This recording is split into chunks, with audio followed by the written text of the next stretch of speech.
What is up, everyone, and welcome to a very special edition of The Danny Show. I'm your host, Daniel Cody, and this is where I give commentary and reviews on all things wrestling. Thank you guys so much for watching.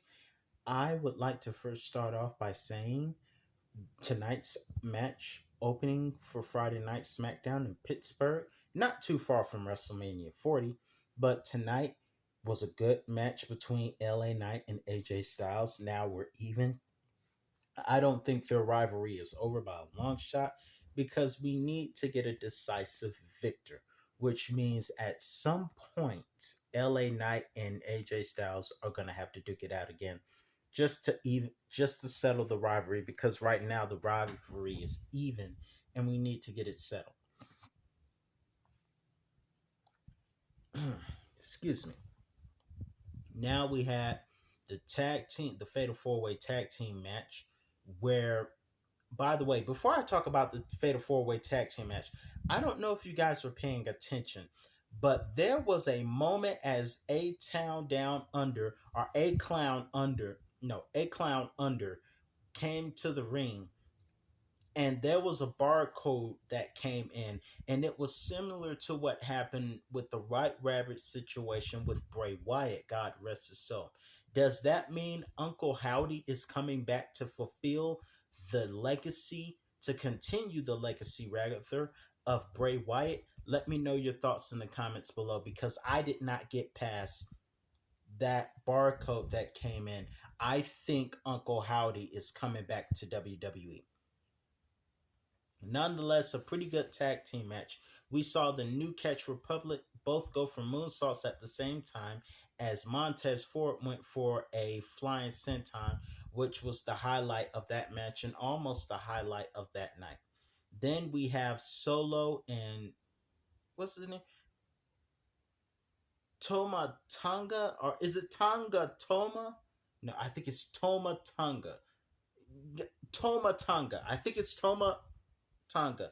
I didn't see him as much in New Japan, but I'm just now hearing more about him. But Toma Tonga has brutally assaulted Kevin Owens because Solo Sikoa was looking for him. Ever notice Solo is acting different. He's a lot more loose than he's usually. He's all dressed up and he's smirking and smiling and laughing. And notice tonight when he tried to speak, they treated him like Simp 19 Dom as they booed him. I don't know who gets the loudest boos. Simp 19, Dominic Mysterio. I call him Simp 19 for those of you who are new. Simp 1 because he's villainous. Simp 19 Dom or Don Callis from AEW. Who gets the loudest boos? Let me know your opinion in the comments below. By the way, Don Callis, your theme sounds like a succubus subliminal. But in any event, moving forward, brutal attack by Solo and Tonga. I don't know. They want Roman, which I was surprised. We all still acknowledge the tribal chief. But the question is, will the tribal chief return and continue his heel bloodline character, or will he come back and go face? There's a lot of rumors about him going Hollywood with that little picture of him sitting on a throne with two girls on each side, which I don't know how his wife would feel about that. Nonetheless, it's a fake. I don't think it's a real picture though. Just kidding. But I will say this. I will give an opinion on something. Roman Reigns is obviously taking some much needed time off, which a lot of people do after losing at WrestleMania just to recover. I mean, obviously Seth is taking time off. He needs some recovery. Rhea Ripley needs to recover, especially with what happened. But what's so interesting is I know fans have taken to her, but for some reason they're going to make Liv Morgan the heel, and she's getting revenge on what heel Rhea did because unfortunately, and I still don't wish that on anyone, but unfortunately, Rhea Ripley has had to relinquish a championship reign in which she never lost. But in any event, moving forward, I wish Seth Rollins and Rhea Ripley, as well as Roman Reigns, the best of recoveries. And I still want to see, we got Roman and Rock as a tag team. I still want to see Roman and Rock as opponents. Maybe at next year's WrestleMania. Who knows? It can be The Rock's last match. The Rock looked like he has some energy left in him. By the way, Rock, please don't mess with The Undertaker, because although the guy doesn't dress like Satan anymore and he might be down with the Lord, but he'll still go medieval on your tail. So don't go for the Phenom under Rock, please.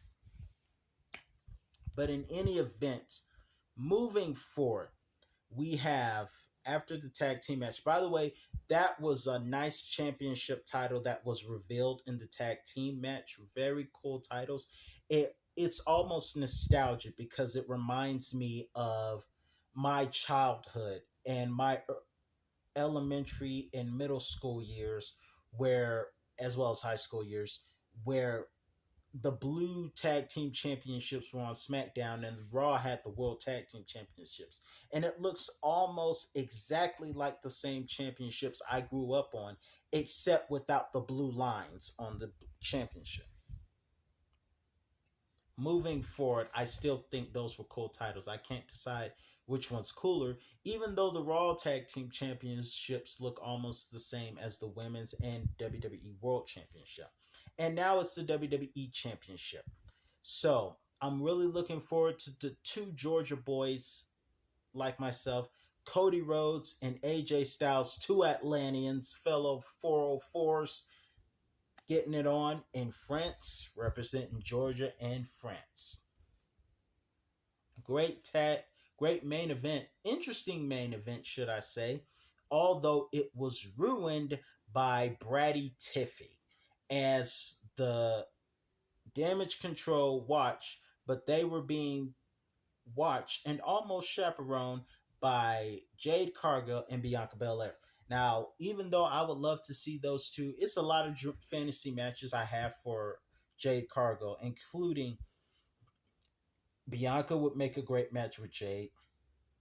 Charlotte would make a great match with Jade. Rhea Ripley would make an excellent match with Jade. And I'm really excited about those matches and the possibilities, the endless possibilities. And also, as a tag team, Jade and Bianca will dominate. So, Kabuki Warriors, it's rather appropriate since we saw the barcode tonight. I'm going to say, Kabuki Warriors, you should run. But in any event, interesting main event, but it was ruined. And also, who attacked Dragon Lee? I don't want to say it, but I think it was Carlito. Something in my spirit, I just feel in my spirit, it was Carlito.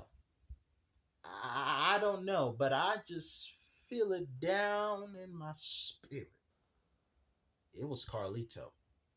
I hope I'm wrong, but that's just, I discern by the heavens that it was Carlito. I just discern it in my spirit. But let me know, who do you think attacked Dragon Lee? Let me know your thoughts in the comments below. I'm your host, Daniel Cody, and that's all the time I have for you today. And I'll be back with another review on all things wrestling. Peace out.